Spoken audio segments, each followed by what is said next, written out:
disuntik atau gimana? Iya, normalnya kita diambil darah gitu. Nanti diambil darah, kemudian nanti masuk ke alatnya, dan alatnya itu biasanya besar-besar gitu dan ada di rumah sakit. Nah, itu jadi yang problemnya tuh di situ gitu, karena kan harus di rumah sakit, alatnya besar, penggunaannya juga lama, seperti itu. Jadi makanya pada para researcher gitu atau periset itu ingin gimana caranya untuk meminimalisir itu gitu.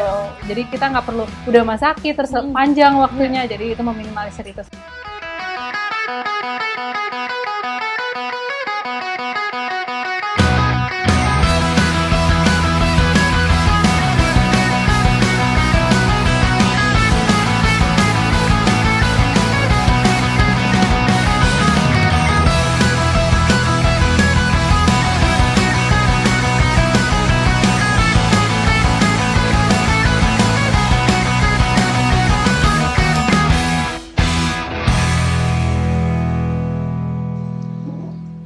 Hai Sobat Antara, senang sekali ada Ovi dalam program acara Berisik Berita Asik. Sobat Antara, pernahkah Anda itu mendengar nanoteknologi atau teknologi nano yang ternyata memiliki banyak sekali manfaat untuk kehidupan kita sehari-hari, mulai dari pertanian, lalu juga digunakan untuk kosmetik, bahkan sampai di sektor kesehatan.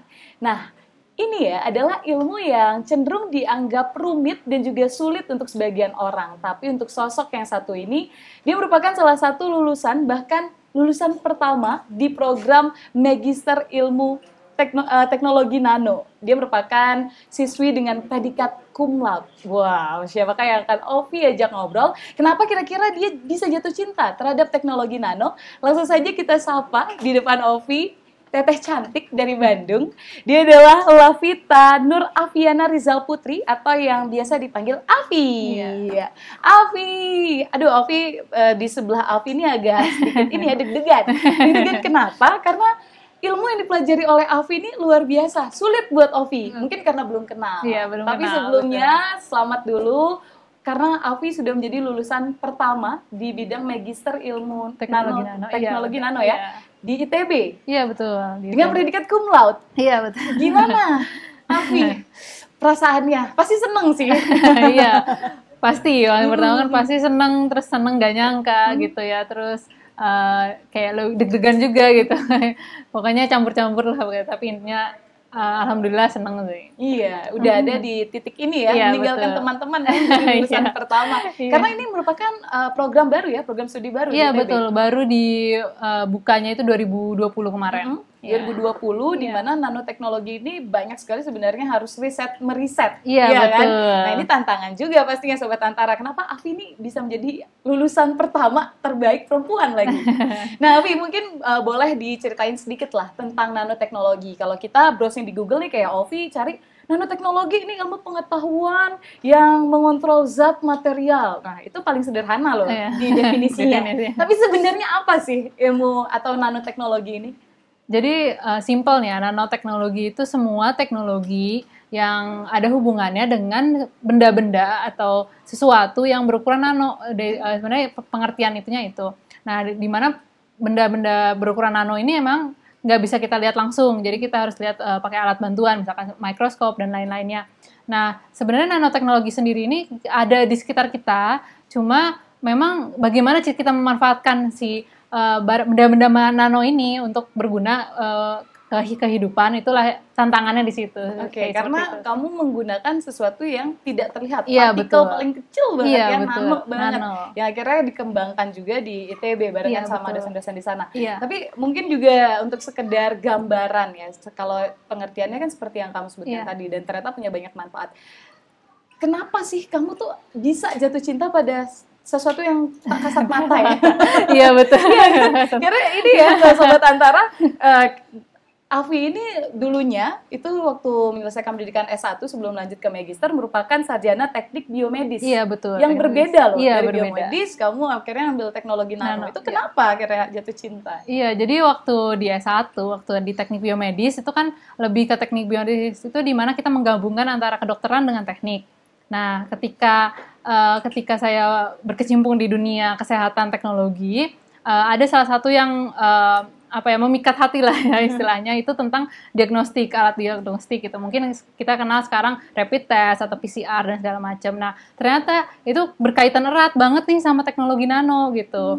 Jadi dari situ mulai pencarian lah tentang apa sih teknologi nano gitu. Ternyata emang di luar itu kan teknologi nano itu udah banyak berkembang banget. Bahkan kalau sadar mungkin kemarin kalau misalnya nonton film, berapa kali banyak di film-film disebut nanoteknologi. Jadi sebenarnya apa sih gitu. Nah, di situ mulai cari-cari tentang teknologi nano dan kebetulan banget juga lagi buka juga tahun 2020 itu setelah lulus. Jadi akhirnya masuklah ke prodi ini, seperti itu sih ceritanya. Dan awalnya nih kalau Usut punya Usut, kamu juga sebelum masuk di Magister sering bantu di lab waktu Iya, itu. betul. Iya. Padahal masih jurusan yang berbeda. Iya, gitu betul. Ya. Iya. Nah itu pasti ada momen atau turning point kamu akhirnya, wah udah deh ini pas banget bukaan, aku cemplung sini aja deh.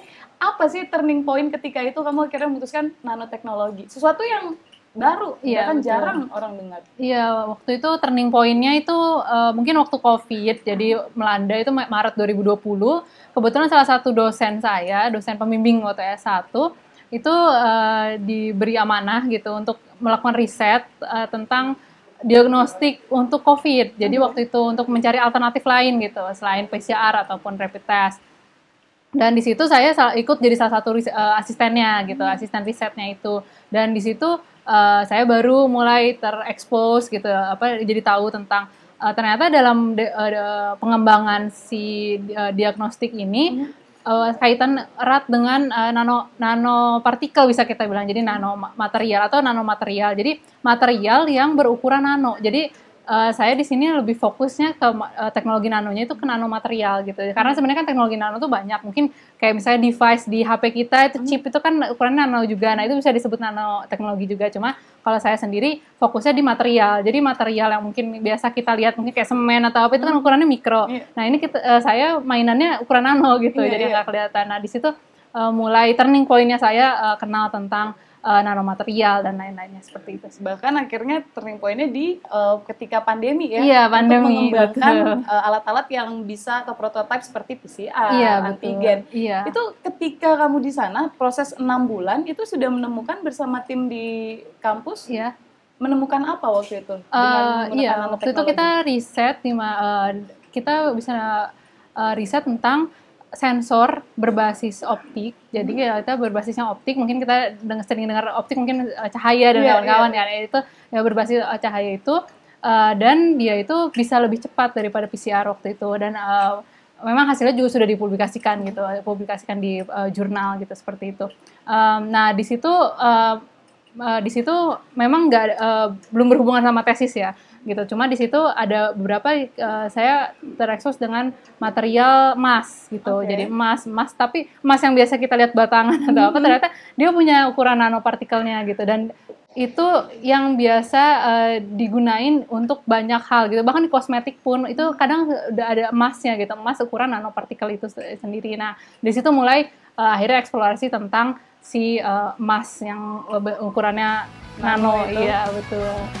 Kita modifikasi, jadi kita modifikasi yang komersial ini dengan nanomaterial AU-nya ini, dengan AU itu emas ya, emas dengan nanopartikel emas ini.